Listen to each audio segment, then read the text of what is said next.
The post-World War II decades that have witnessed the astonishing increase of Eastern religious cults and influence in the West have also seen the beginning and spread of a parallel phenomenon which, although at first sight it seems totally unrelated to religion, on closer examination turns out to be just as much a sign of the post-Christian age and the new religious consciousness as the Eastern cults. This phenomenon is that of the unidentified flying objects which have supposedly been seen in almost every part of the world since the first flying saucer was spotted in 1947.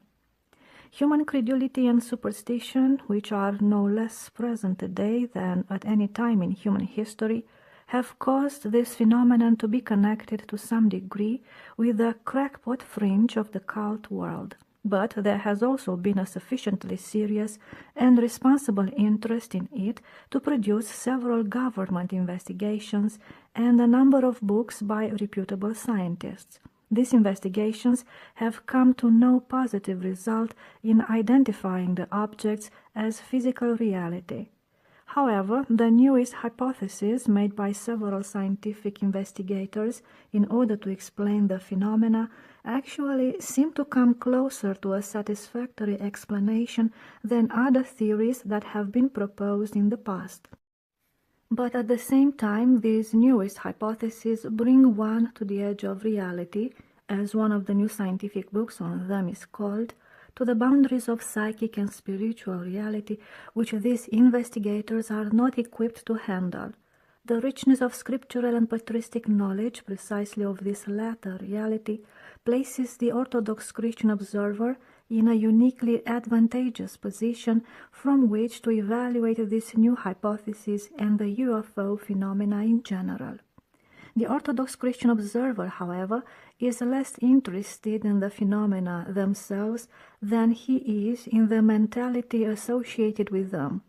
How are people commonly interpreting UFOs and why? Among the first to approach the UFO question in this manner in a serious study was the renowned Swiss psychologist C.G. Jung. In his book of 1959, Flying Saucers, A Modern Myth of Things Seen in the Skies, he approached the phenomena as primarily something psychological and religious in meaning. And although he himself did not attempt to identify them as objective reality, he nonetheless did grasp the realm of human knowledge to which they actually belong. Today's investigators, while starting from the objective and not the psychological side of the question, have also found it necessary to put forth psychic hypotheses to explain the phenomena. In approaching the religious and psychological side of UFO phenomena, it is important for us, first of all, to understand the background in terms of which flying saucers have generally been interpreted by those who believe in their existence from the time of their first appearance in the 1940s. What were men prepared to see in the sky?